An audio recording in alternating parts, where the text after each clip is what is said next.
नमस्कार, AB star news देख रहे हैं आप और हमारी देवभूमि में मैं हूं आपके साथ सोहन सिंह। पिछले 1.5 साल से एक अदृश्य दुश्मन से हमारी जंग चल रही है, लेकिन इस जंग से बड़ी जंग हर इंसान लड़ रहा है।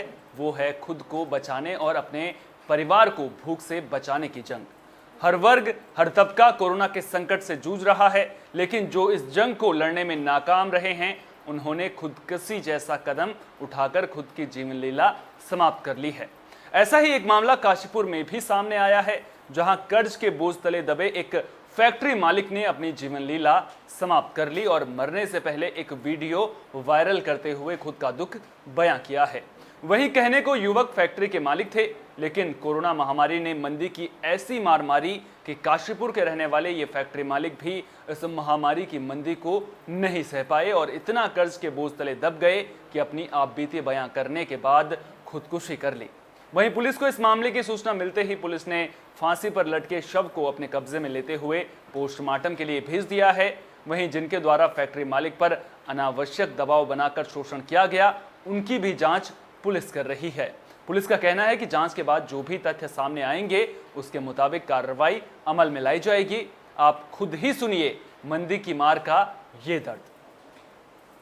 मैं आज अपनी जान को फना करने जा रहा हूँ, क्योंकि मैं बहुत प्रेशर में हूँ। डिप्रेशन में जीने मुझसे नहीं जिया जा रहा मुझसे इतनी परेशानी में। मुझे जो मिल गया वो चीटिंग बाजी मिल गया है, जो मिल गया 420 मिल गया है। मुझे राम किशन के छवाले ने जीना मुश्किल कर दिया। थोड़े से पैसों के लिए उसने मुझे धमकी दे दिया, गालियाँ बकरियाँ है। धर्मपाल जिंदर है रामनगर वाला, उसने मेरा जीना मुश्किल कर दिया। मनीष गुलाटी है जसपुर खुर्द में, छोटा सा लड़का है, लेकिन उसके बावजूद भी मैं उसे जवाब नहीं दे पाता। उसके 10-20 हज़ार रुपये थे मेरी तरफ। बदतमीजी कर दी उनने मेरे साथ, मुझसे नहीं जिया जा रहा। इसलिए आज मैं अपने आप को फना करने जा रहा हूँ। बाकी मैंने इन्हें पार्टनर बनाया था, नौशाद, सरफराज, आसिम। इन्होंने मुझे धोखा ही दिया। इन्होंने भी 1 साल से फैक्ट्री में बैठे हैं और 1 रुपया नहीं दिया मुझे। मैं बहुत परेशान हो गया हूँ अपने आप में। मुझे समझ में नहीं आ रहा कि मैं कैसे करूँ। तब मेरे दिमाग में ये आई कि चल अब तू अपने आप को फना कर दे, जब तेरे बस का तीना नहीं है इस दुनिया में। तो मरना तो तेरे बस में है। बाकी सबसे मैं माफ़ी चाहता हूँ हाथ जोड़ के। मैं स्थित एक व्यावसायिक द्वारा सुसाइड की गई, जिसमें उन्होंने सुसाइड के पहले एक वीडियो भी प्रकाशित की, जिसमें उन्होंने बोला गया है कि कर्ज ज़्यादा होने के कारण और व्यवसाय में असफलता आने के कारण उनके द्वारा सुसाइड की गई है। पुलिस उस क्लिप की भी जांच कर रही है। पुलिस पोस्टमार्टम रिपोर्ट के बाद मृत्यु का असली रीज़न जानने के बाद पोस्टमार्टम रिपोर्ट के आधार पर पूरी जाँच हो जाएगी। उसमें जो भी दोषी पाएंगे उनको धारा 306 के तहत उचित कार्रवाई भी की जाएगी। स्थित एक व्यावसायिक द्वारा सुसाइड की गई, जिसमें उन्होंने सुसाइड के पहले एक वीडियो भी आप नेता द्वारा कराए जा रहे अवैध खनन पर प्रशासन ने आखिर अपना चाबुक चला ही दिया और अवैध रूप से निकाले गए उपखनिज की पैमाइश कर करीब 3.5 लाख की पेनल्टी लगाई है। आप नेता के सगे भाई की भूमि पर अवैध रूप से नदी से निकाले गए उपखनिज से भरने का काम किया जा रहा था, जिसमें सीधे तौर पर आप नेता का अवैध खनन से कनेक्शन था, जिसके चलते दिन दहाड़े ही ढेला नदी से अवैध रूप से उपखनिज निकाला जा रहा था, जिसकी कोई भी अनुमति प्रशासन से नहीं ली गई थी। जबकि उपखनिज निकालने के दौरान वहां मौजूद लोगों से जब पूछा गया तो उन्होंने बताया कि नेताजी ने अनुमति ली है, जबकि जांच में स्पष्ट हो गया है कि आप नेता के भाई की ही भूमि पर अवैध खनन का उपखनिज भंडारण किया जा रहा था, जिसमें लाखों की पेनल्टी लगाई गई है। ये आपके माध्यम से ही हम लोगों को खबर आई थी, जिसमें राजस्व विभाग की जो टीम है उसको हम लोगों ने भेजा था निरीक्षण के लिए। इसमें हमारा 3,78,000 का टोटल इनके ऊपर जुर्माना किया गया है। इनके द्वारा अपने जो भूमि है उससे बिना परमिशन लिए हुए इनके द्वारा अवैध रूप से खनन किया जा रहा था। और ये जो व्यक्ति हैं जिनके नाम पे ये भूमि है, ये 314/2 है, जो गुलाम ख्वाजा सन ऑफ यूसुफ चौधरी जी के नाम पर ये भूमि है। बॉलीवुड फिल्म सुमेरु का दूसरा पोस्टर रिलीज हो गया है। दूसरा पोस्टर आज उत्तरकाशी में रिलीज किया गया। उत्तरकाशी जिले में बनी बॉलीवुड फिल्म सुमेरु की शूटिंग पहाड़ की वादियों में की गई है। सुमेरु हिंदी फिल्म जो एक लव स्टोरी पर आधारित है, जिसमें पहाड़ों की जीवन और अन्य चीज़ें भी दिखाई गई हैं। तो इस फिल्म के ज़रिए आप पहाड़ों में किस तरह से ज़िंदगी रहती है उसके बारे में जान सकेंगे। किस तरह से पहाड़ों के जो लोग होते हैं वो अपना जीवन व्यतीत करते हैं, इसके बारे में भी इस फिल्म में अच्छी तरह से दर्शाया गया है। जिस तरह की लोकेशन हमारे पास है जो आप इस फिल्म में देखेंगे, लोग स्विट्ज़रलैंड जाते हैं फिल्म को बनाने के लिए। मैं कहता हूँ कि मेरे पहाड़ में आ जाओ, हर्षिल से ऊपर आप कहीं भी चले जाओ तो स्विट्ज़रलैंड से कम कोई चीज़ नहीं है।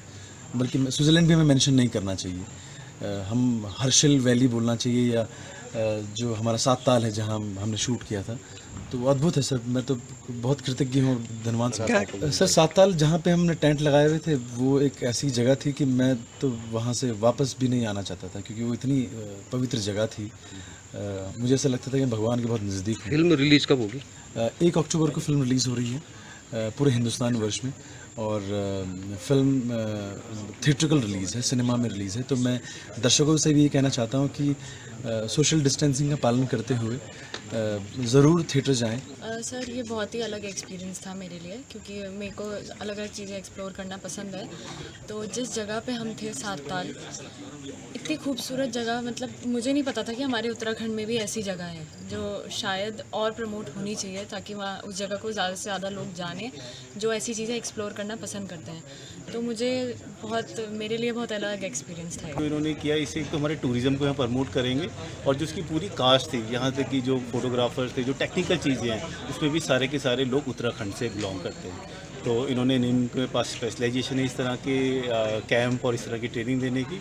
हमने इनको पूरा सहयोग किया और उम्मीद करते हैं कि इस तरह की मूवीज़ आने वाले समय में बनाएंगे, क्योंकि उत्तराखंड में इस तरह की जो स्टोरी लाइन एडवेंचर का, उसका बहुत ज़्यादा स्कोप है।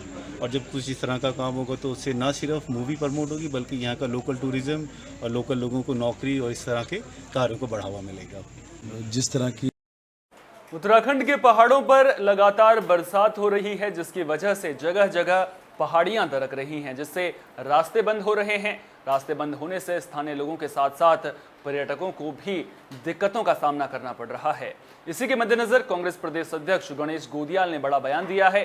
गणेश गोदियाल ने ऑल वेदर रोड को बीजेपी सरकार के भ्रष्टाचार की जीती जागती देन बताया है। गणेश गोदियाल ने कहा कि ऑल वेदर रोड परियोजना में जनता की गाढ़ी कमाई को बर्बाद किया गया है। आज प्रदेश में राष्ट्रीय राजमार्गों की हालत पहले से भी ज्यादा बदतर हो गई है। प्रदेश की सड़कें निर्माण के कुछ महीने बाद भी धंस रही हैं। इससे जनता को काफी दिक्कतों का सामना करना पड़ रहा है। कई लोगों की पहाड़ियों से गिरते मलबे की चपेट में आने से दर्दनाक मौत हो गई है। गणेश गोदियाल ने ऑल वेदर रोड निर्माण की जांच की भी मांग की है। तो अब उत्तराखंड में चुनाव है, लिहाजा सियासत भी परवान चढ़ती हुई नजर आ रही है। ऑल वेदर रोड को लेकर कांग्रेस सवाल उठा रही है। सवाल ऑल वेदर रोड के तहत जो निर्माण किया जा रहा है उसको लेकर उठ रहे हैं। साफ तौर पर जांच की मांग की गई है। अब ऐसे में देखना दिलचस्प होगा कि बीजेपी की ओर से इस पूरे मामले को लेकर के क्या कुछ बयान आता है। वहीं दूसरी ओर अगर जो उत्तराखंड है उसकी भौगोलिक परिस्थिति की बात करें तो जब पहाड़ों में बरसात का मौसम रहता है तो अक्सर इस तरह की खबरें सामने आती हैं। अक्सर हम देखते हैं कि रास्ते बंद हो जाते हैं, क्योंकि पहाड़ों से मलबा गिरता है। सड़क पर मलबा जमा होने की वजह से लोगों को दिक्कतों का सामना करना पड़ता है। तो अब इस पूरे मामले को लेकर सियासत भी परवान चढ़ती हुई नजर आ रही है। जुमला है वो भी, ऑल वेदर भी एक जुमला है। रोड वाइडनिंग का काम 2009 से शुरू हो गया था, आपको पता होगा, श्रीनगर से रुद्रप्रयाग तक। उससे क्या विशेष है? आज गर्मी हो, बरसात हो, सर्दी हो, हर मौसम में रोड बंद है। यही इसका मतलब है ऑल वेदर का। वो एक जुमला था और बजट को बर्बाद करने का एक षड्यंत्र था। हमारी देवभूमि में फिलहाल के लिए इतना ही। दीजिए इजाजत, नमस्कार।